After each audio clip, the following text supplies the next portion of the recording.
Before I get started, I have to say a couple of things. Number one, to Hatchet Design Remodel Company, who were so generous as to create a brochure marketing these lovely lectures that we're going to be sharing. I've already done some, and I'm going to do some more, but including this one today. I also heard a little birdie tell me there are quite a few descendants of Ferguson, Homer Ferguson, here in the room. And if you all could stand for a second, and so we can acknowledge you all. Huzzah!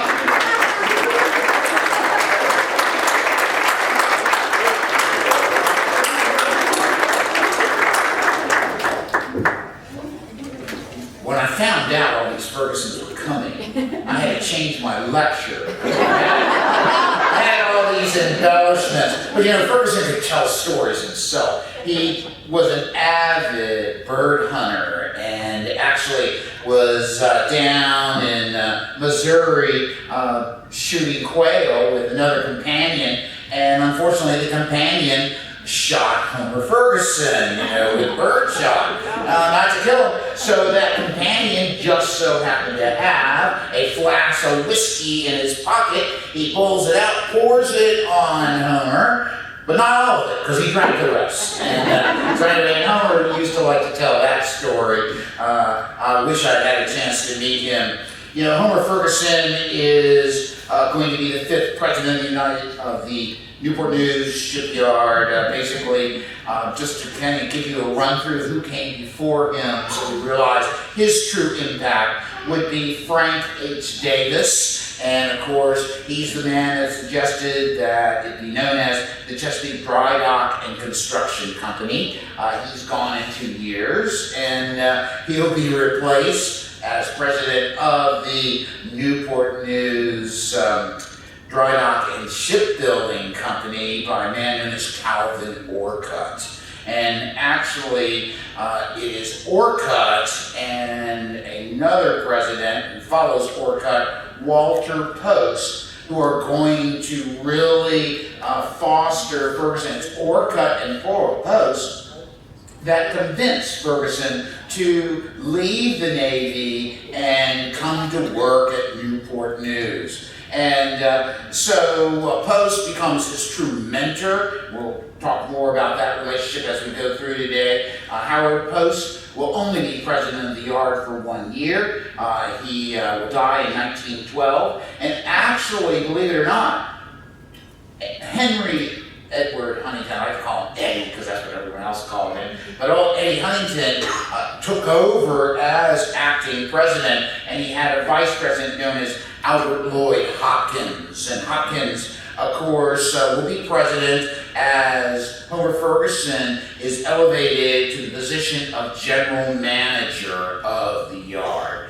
And he becomes general manager of the yard in 1912. Albert Lloyd Hopkins will be promoted to president in March of 1915. He doesn't enjoy it very long because he will go down with the Lusitania on 7 May 1915. So all of a sudden, who are they going to hire? And I have to tell you, that decision is all falling on Henry Huntington, or Eddie. And Eddie already knows Homer Ferguson, already believes in Homer Ferguson. He says he knows what to do next. And so as a result of that, Homer Ferguson will be named president of the Newport News Shipbuilding in July of 1915. Now I have to say that it is indeed Homer Ferguson who would realize the vision of Collis Potter Huntington. And after being president, just for a few weeks, he already gets certain changes underway. He receives a laudatory letter from Mr. H, as he called Henry Huntington.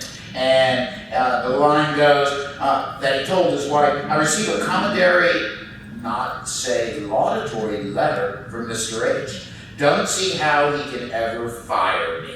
Well, they don't. So, Homer Homer Lenoir Ferguson was born on 6 March 1873 in Haywood County, North Carolina. His parents were William Berger Ferguson, who was born in 1838, who studied law and moved to Georgia, admitted to the Georgia law, and when the Civil War broke out, he joins the Army of Tennessee, and he'll serve as a first lieutenant in the 29th North Carolina Infantry. He serves throughout the war. When the war is over, he moves back to Waynesville, North Carolina, and there he will actually marry Laura Adadale Reeves in 1866. Now, they will have 7 children, 4 boys, 3 girls. Homer is the 3rd child, 2nd boy.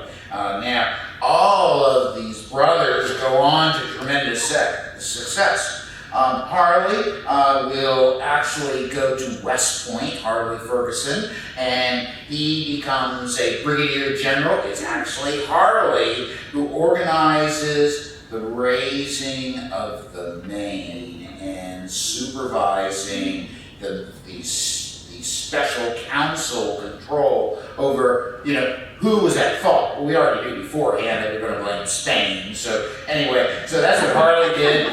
William was also a lawyer, and he actually ended up working at the shipyard. And then another brother, Herbert, who also was a lawyer, but who dies early in life in 1908. Life was not that, although his father was a lawyer, they had a farm on Raccoon Creek.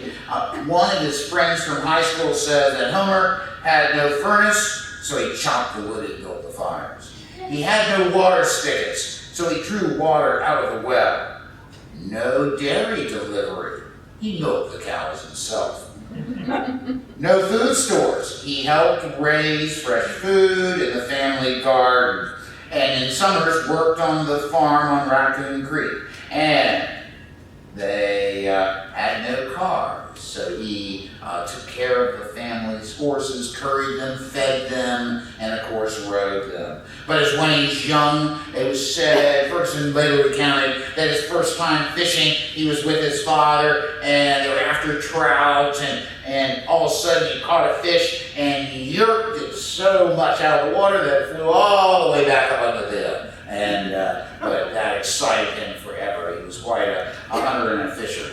He attended Waynesville Academy, studied Greek and Latin, and he was appointed to the United States Naval Academy in 1887. Now I just want to show you that math. He was actually 13 when he was appointed to the United States Naval Academy. However, he fails the math exam. And, whoa. And I guess if I was 13, I would have as well. But he then tries again, and at age 14, he fails it again. And so his father gets him a special tutor, and he passes, and so he will start to attend the Naval Academy at age 15 in 1888. His first duty assignment is going on a cruise on the United States frigate, the Constellation, one of the first 6 frigates created by our Navy. And of course, he gained an appreciation for life at sea as a result of that. He will graduate with honors, 3rd in his class, in June 1892. And because of his high ranking in his class, he is selected to go to the University of Glasgow, and there he will attend the School of Naval Architecture and Marine Engineering. The head professor was none other than William Thomson, Lord Kelvin. I don't know Kelvin is some type of temperature stuff, but that's about as close as I'm going to get to that. In other words, brilliant professors. His summer before he went there was spent at Gosport Navy Yard, today known as the Norfolk Naval Shipyard, and as a result of that, he will really gain great skills as a naval constructor, and that's what they call naval architects. Back then were naval constructors. And he will actually, his roommate when he's in Glasgow will be Lawrence Spear, who later is president and chairman of the board of Electric Boat Company. So two of the leading shipyards, look at where they're studying. Homer graduates with a PS, and then he will be asked to come back for one more year, and he will receive a MA, or MS actually, in naval architecture. So he is named an assistant naval constructor, and he signed a pledge to stay in the U.S. Navy for 10 years. Now, what he does is the summer after he gets his MS, he will go back to Waynesville, and he will meet a young lady named Elsie Skinner. She's a very devout Episcopalian. He was raised a Methodist. I think they catch their eyes at the post office, and it's kind of like goes on from there. No, that's a true story. That's what he recounted. So I'm not. Most of the stuff I'm getting from is what Homer Ferguson said, or people said about him who were right there with him. So, of course, they're real happy, and but Homer is assigned to Columbia Iron Works in Baltimore the next summer, 1896. After he's agreed to be an Episcopalian, he marries Elsie, and really. And he wrote her a letter where he actually says, Methodism doesn't mean anything to me, and my mother liked it, and all this, but I think Episcopalianism is very good. So that's called a quick convert. So anyway, in 1896, he's assigned to the Portland Navy Yard. 3 years later, in '99, he's going to be in Bremerton at Port Townsend Navy Yard. He will then receive the position of superintending naval constructor in 1900 at Bath Iron Works, Maine. You see, as the Navy does today, you have naval architects and engineers working for the shipyard. The Navy had people looking over your back, and that is what Homer was supposed to do when he was in the Navy. In 1901, on October 10th, Homer Ferguson will arrive at Old Point Comfort and ride by cart over the most miserable roads in the world, as he later writes, to appoint to be assistant to the naval constructor, Admiral A.W. Stahl, who's assigned to Newport News Shipbuilding. By that time, the shipyard had become very majorly involved in naval contracts. Well, then he gets assigned up to D.C. now, and his assignment in D.C. Begins in January of 1904. However, he makes the decision to resign his commission in 1904. Now, Bath Iron Works, Columbia Iron Works, they all said, oh wow, we think you're pretty good. When you get out of the Navy, you got a job here.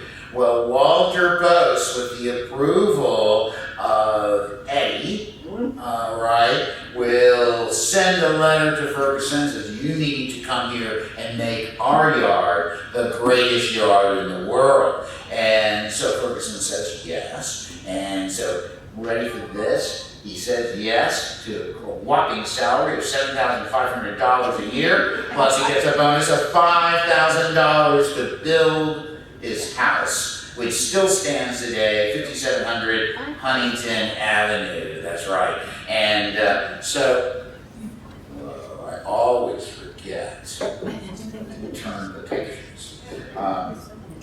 So, in fact, Walter Post writes Eddie saying, I am so impressed with Mr. Ferguson. He just talks right.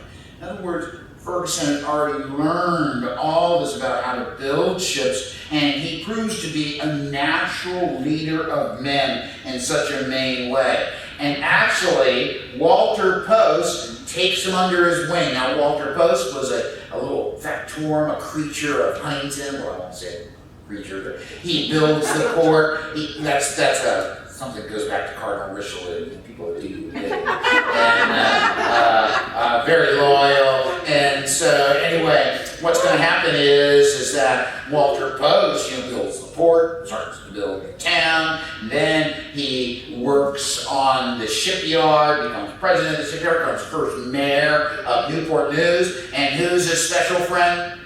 Homer Ferguson. He is grooming Homer for a certain style of greatness that heretofore had yet been seen here on the Virginia Peninsula.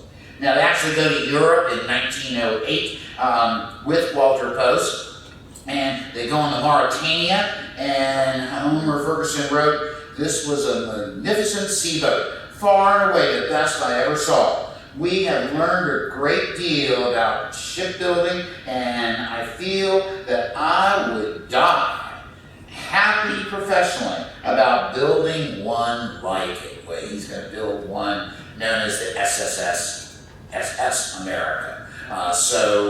That's pretty. And he goes visits probably the leading shipyard, Harland and Wolff in Belfast, where they built the Mauritania, where they built the Titanic, and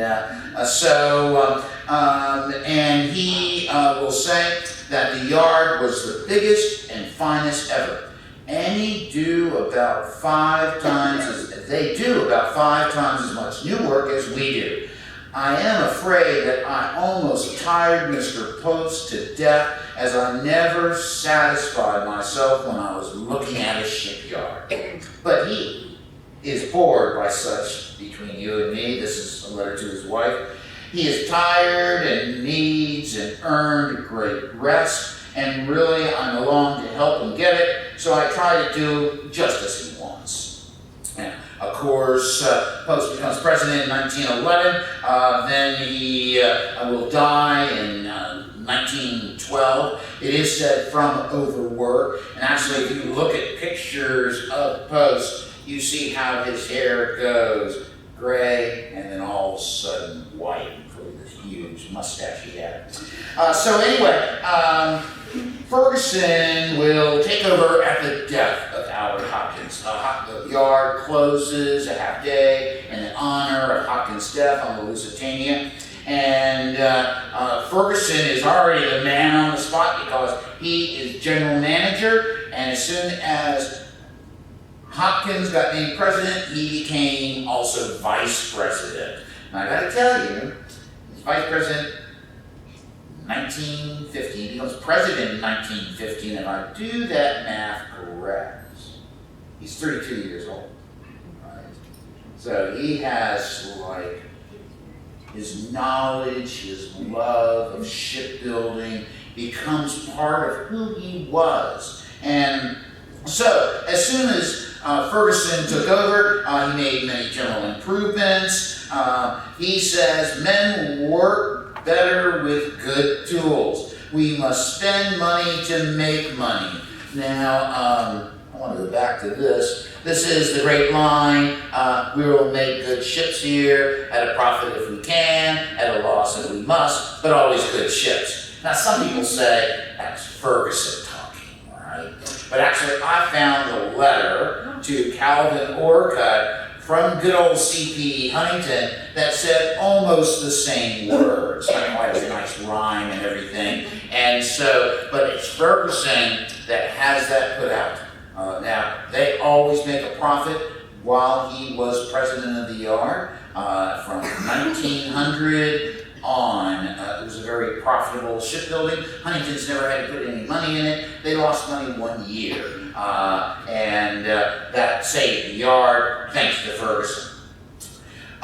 He had just these tremendous managerial skills. He was attentive to details, but also understood how to delegate to various subordinates. A born leader of men, I think, and he had such a personal touch that encouraged everyone he met.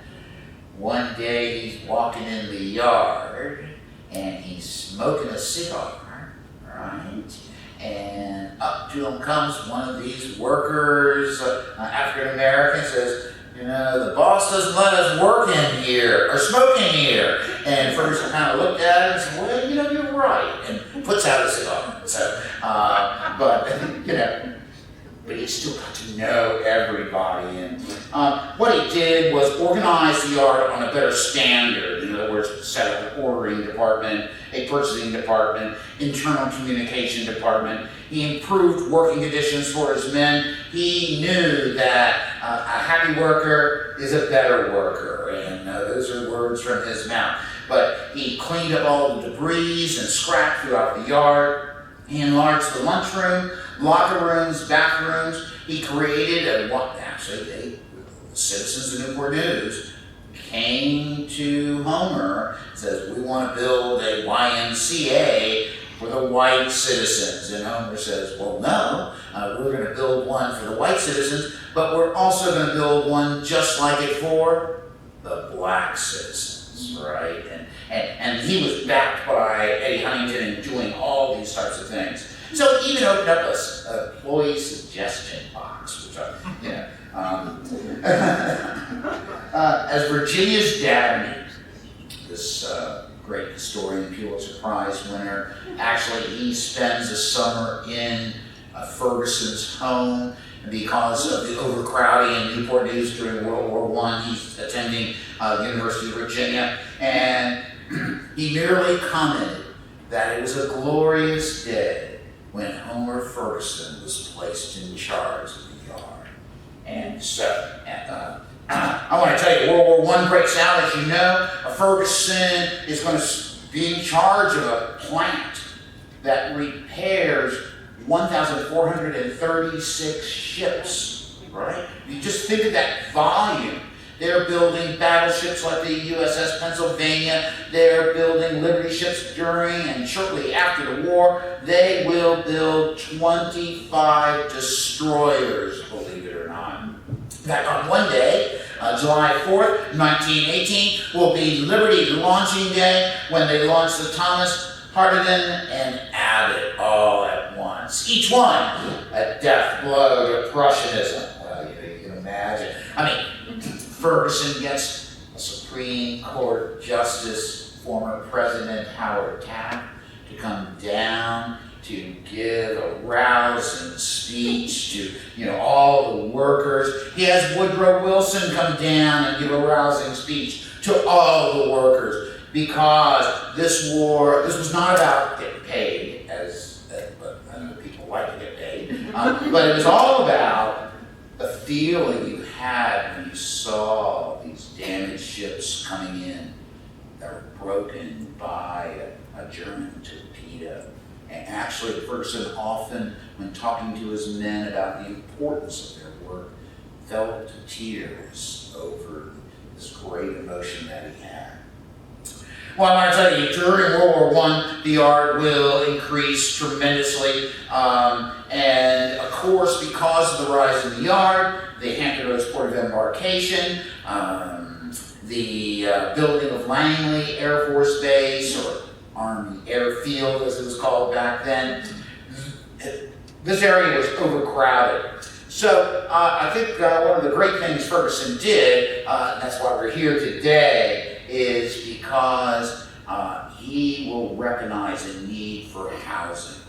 And so what he does is, just like Homer Ferguson would do, he calls up Frederick Law Olmsted and says, hey, we need housing. The government doesn't realize we need housing, but we're going to let them know, and I need someone to help me with the original plan. And Olmsted says, you need Henry Vincent Hubbard. Hubbard comes down here and meets with Ferguson.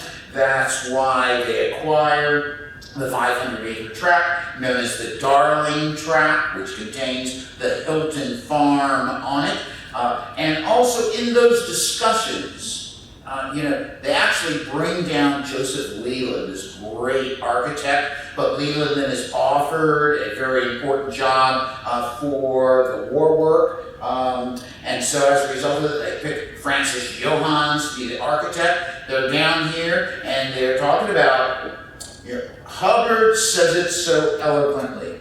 that building inexpensive temporary housing in time of war will leave the community only with scrap within 10 years. Slums, we must build something of permanence. And Homer Ferguson bought right into it. You know, Hubbard talks about the Garden City movement, and it just so happens who saw the first Garden City movement, known as Litchfield in England, but Homer Ferguson, when he's there with, guess whom? Walter Post, who went to school in Scotland, where he was used to these steep-peaked houses, this English village architecture.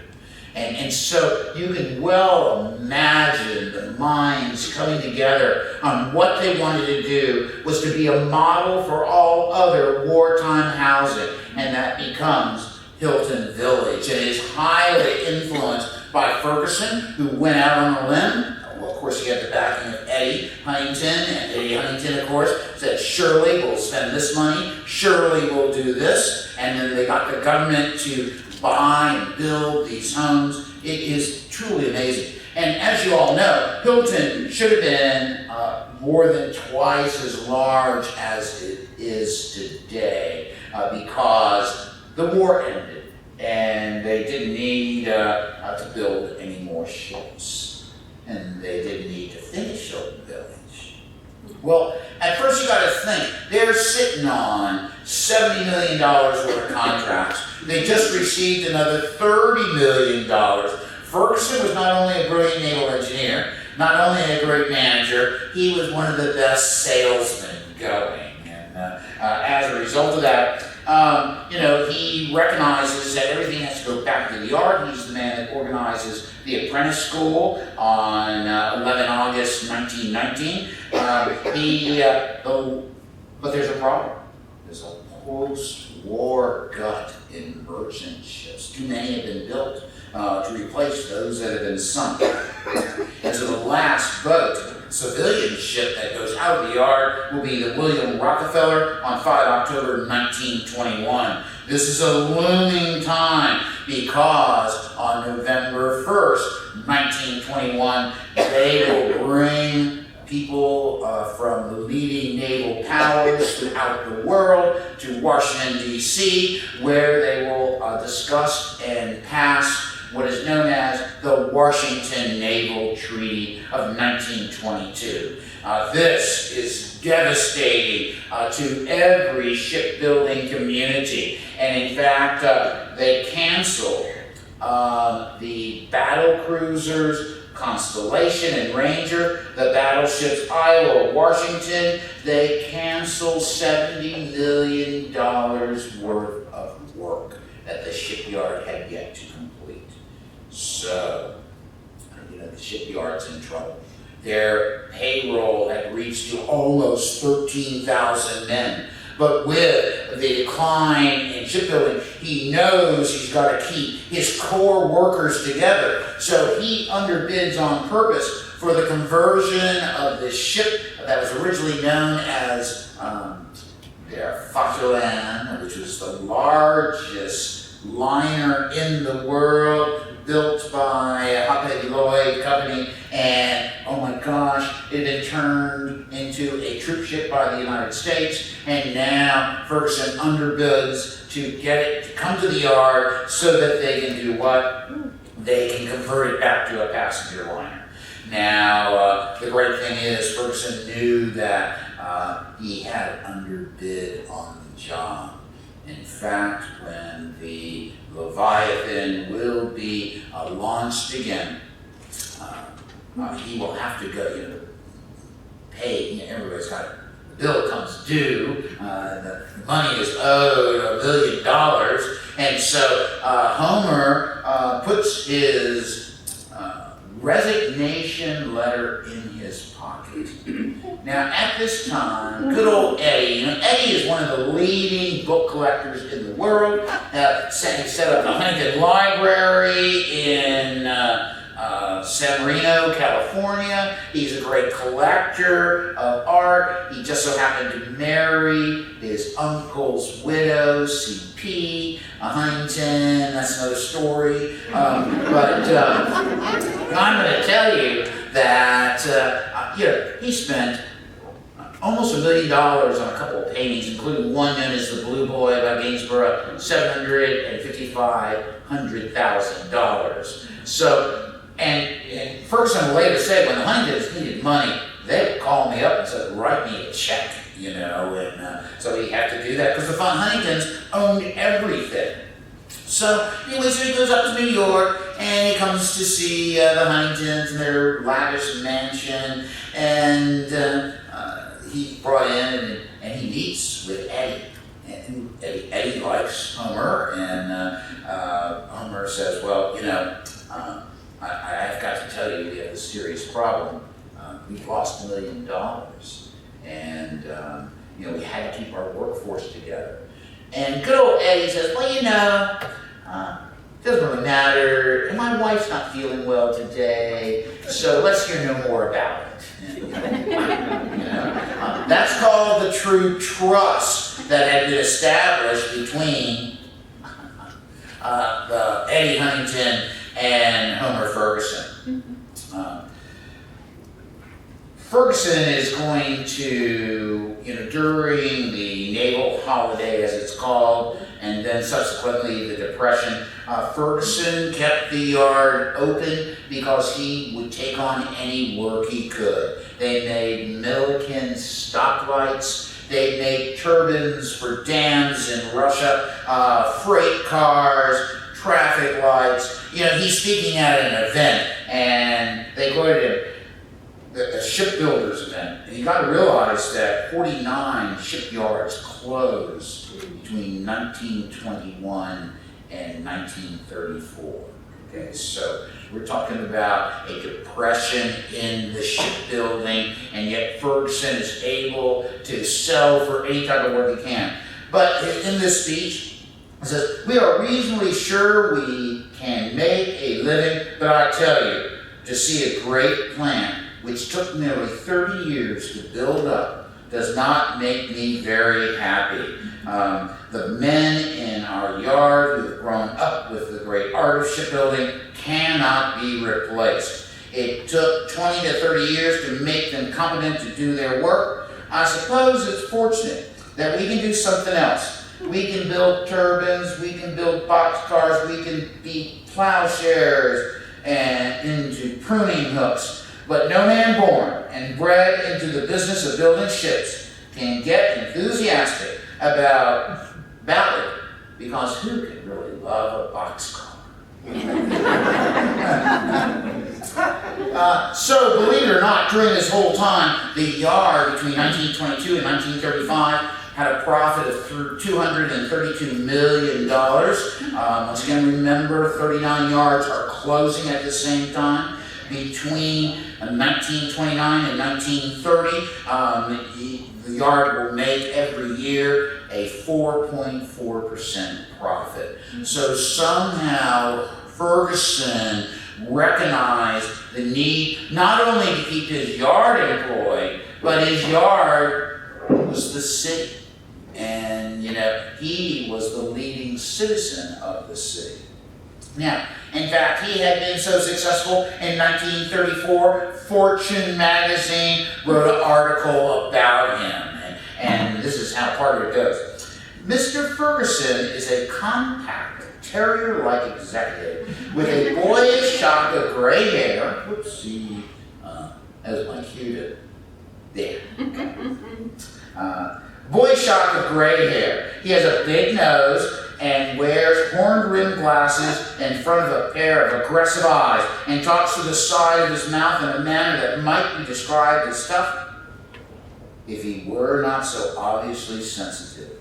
He reeks, so to speak, of the shipyard, and thought he had been president. And though he had been president for 21 years, he seems more like a general manager than a president. On the other hand, as the #1 citizen of a community, his interests are extremely broad, embracing civics, banking, community welfare of every description. Whenever the citizenry want anything done, they get Mr. Ferguson to do it, and he does it.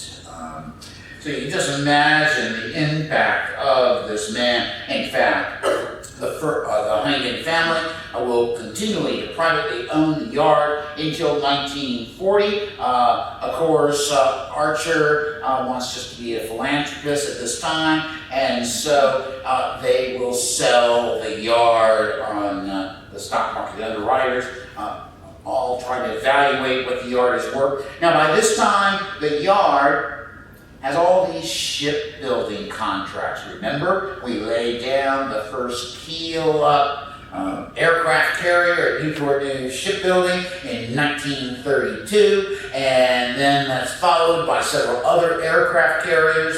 Those ships, according to William Styron, would crash out of the ways into the James River like Moses parting the Red Sea. Wow. They say about Ferguson, Mr. Ferguson, the president, is generally recognized as an authority in the construction of ships, and his excellent connections with executives of shipping firms and with naval authorities are great value to the company in procuring business. Mr. Ferguson has gained the confidence of the entire organization due to his extensive technical and practical knowledge and his fairness in dealing with his employees. Should the company be deprived of his services for any reasons, it would be very difficult to find an executive of equal qualifications to replace him. The combination of technical knowledge, selling ability, and leadership made him the most outstanding shipbuilder in the world. Okay. Wow, and then within a year of it going on sale, World War I begins, and the yard quickly expanded its operations. It could only expand so much in Newport News. There was so much work that Ferguson acquired for the yard, they had to build the Wilmington shipyard to keep up with all the orders for Victory ships and Liberty ships. Someone, namely Harry Truman, set a commission about morale in the workplace. Because there was some trouble within the workplace. They were called strikes during World War II. They were actually, coal miners went on strike, steel workers went on strike because of unfair conditions and wages. And yet there was never a whisper of labor problems at the Newport News shipyard. God bless you. And as a result of that, we realized that Harry Truman asked in this hearing, why do you have such high morale? And Ferguson says, you might believe us to be old-fashioned enough to think that a man will work for more for pride and patriotism than for money. When our men see the naval ships coming in, their backs broken by enemy shells and torn by torpedoes, that's all the incentive we need. In fact, the shipbuilding record of Newport News shipbuilding during World War II prompts Secretary of the Navy James Forrestal to write a letter to Homer Ferguson on the very day the Japanese surrendered and ending World War II. Among the companies which gave our fleet the power to attack, yours has been preeminent. You and all the men and women who have worked with you deserve, therefore, to carry on into peace a special pride in the great national achievement. On this day of final victory, the Navy sends you its sincere thanks. Wow. Now, I gotta tell you, Ferguson by this time is 73 years old after the war, and he had only agreed to stay on because the war broke out, and so basically he will retire on 31 July 1946. He will still keep an office at the shipyard because he retains the position as chairman of the board of Newport News Shipbuilding. And he also maintains an office here at the Mariners Museum. Many all don't realize, everyone says Archer Milton Huntington founded this, but really it was the brain of Homer Ferguson. And he did so for a couple of reasons. Number one, the great port of Newport News, the great shipbuilding center of Newport News, needed to have a manner to which to explain man's connections with the waterways that connect us throughout the world. But furthermore, he knew that he needed to put his men to work, believe it or not. And so it was shipyard workers that came down here and built the original Mariners Museum. That's why we have so many models that we have, because model makers, there weren't many models to make back then because there weren't enough ships being built. So what do? They built, in fact, they built one of my favorite models, the one of the CSS Virginia. I mean, what can I say? But, so it had a dual purpose, and yet it left a legacy for this community that goes way beyond our memory. And that's why I think it's very important. As we start to understand Hilton Village, we recognize that there are few people that really made sure that that happened, but also that this community continued to strive, and that our primary industry flourished from the very day Homer Ferguson began working there. You know, he will live 5 years after his retirement. On May 6, 1951, he will go to work at his office at the shipyard just as usual, and then he'll come here to his office at the museum. Our current CEO sits at the very desk that Ferguson sits at, right? And then he'll go home, have a heart attack, and die. And the schools closed, the shipyard closed a day in his honor. It was amazing. This man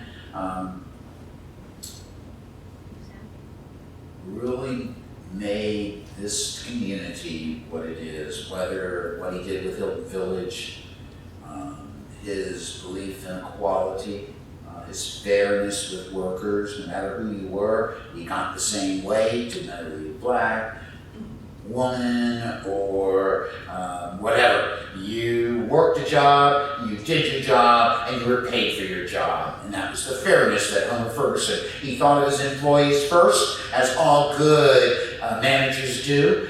He also thought of the ships that they were building, and those ships were a symbol of Newport News, and therefore they always had to be the best ships that could ever be built.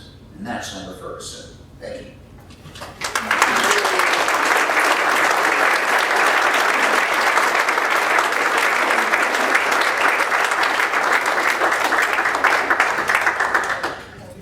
Thank you so much, John.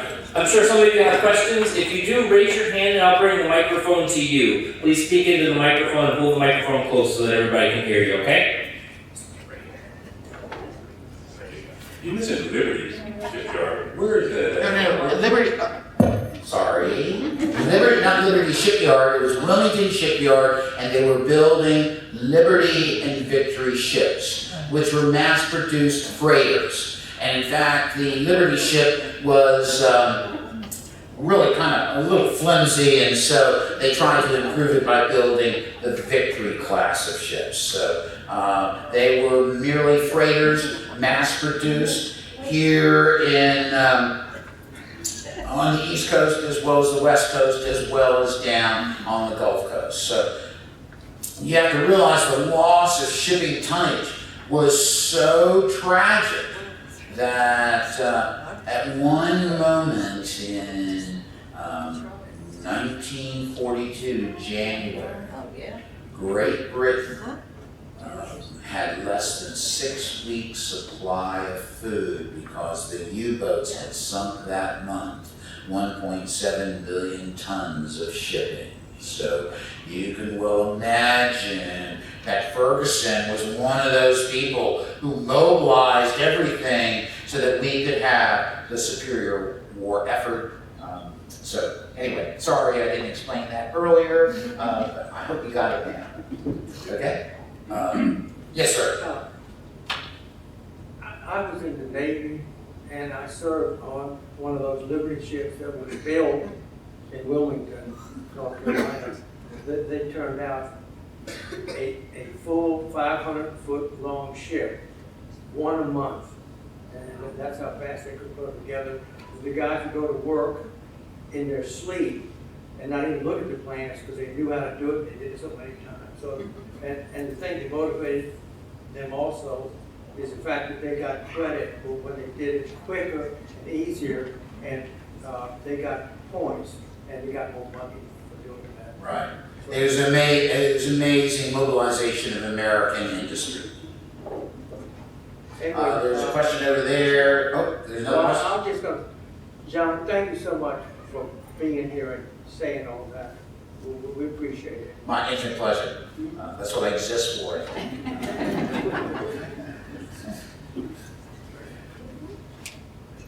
Gentlemen, what happened that caused the policy change to start building ships again, military ships? That's a pretty easy answer, believe it or not. The Washington Naval Treaty had a length of 10 years, okay? So, because the rise of fascism, especially Italian fascism, especially Imperial Japan, we knew we needed, the treaty's over in 32, and we of course changed presidents. We now have FDR. And FDR wanted to get the nation back to work. And one of the big things you needed, because we had to have a two-ocean navy, and the Japanese, the Italians, are starting to build more ships. And so we are going to have to outbuild them in preparation. The recognition that aircraft carriers were the key really was thanks to the mind of several people, including James Forrestal, but we had already recognized that aircraft carriers, the English had built the first ones during World War I. We, of course, had one built over at the Norfolk Naval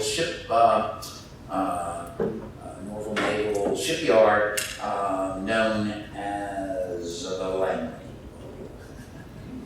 Okay, so it was actually get us out of the Depression and prepare for trying to maintain the peace as war clouds were forming throughout the world.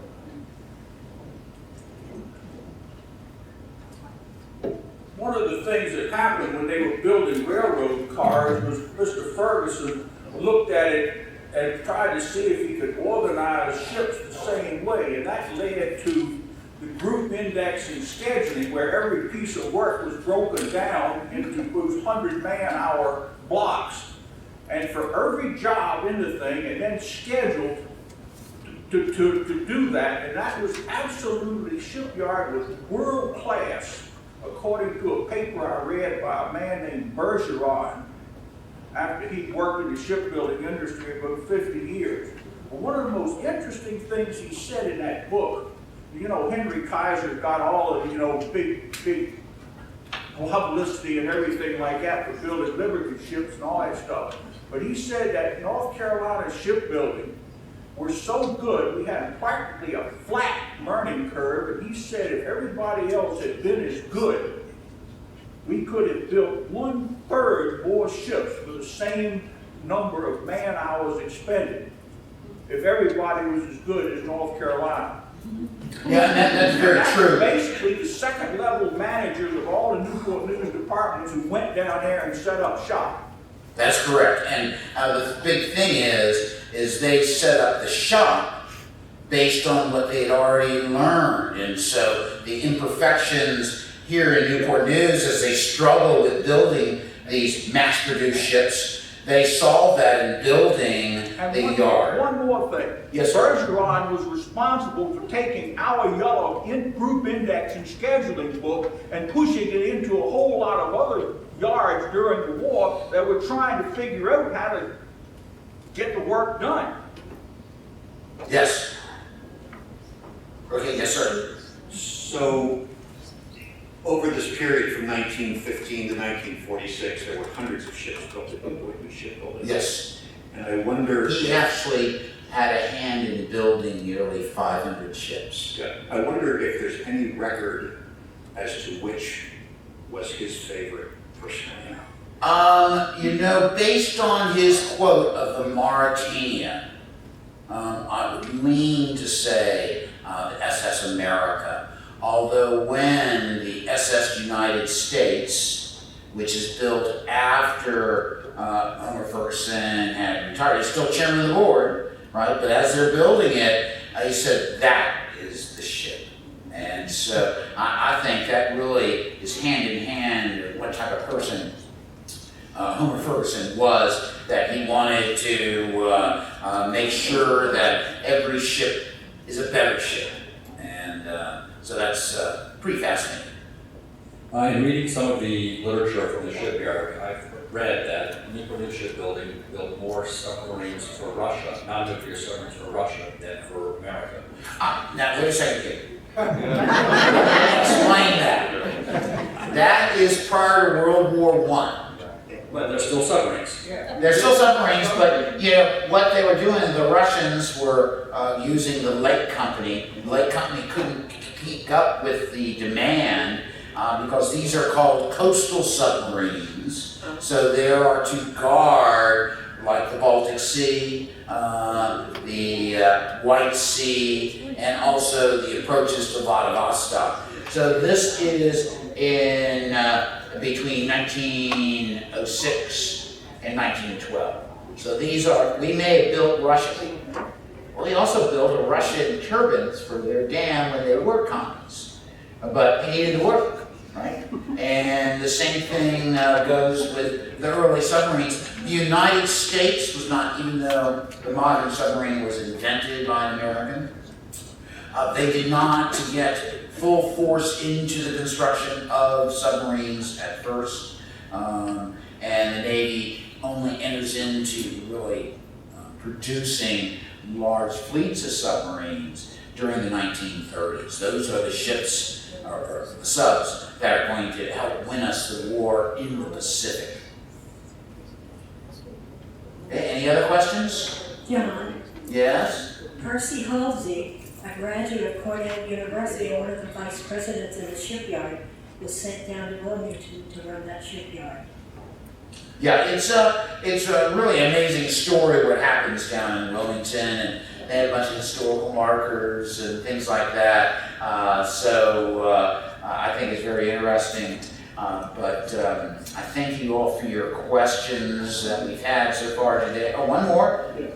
Well, I could be here as long as You did mention the variable density tunnel at Langley Research Center.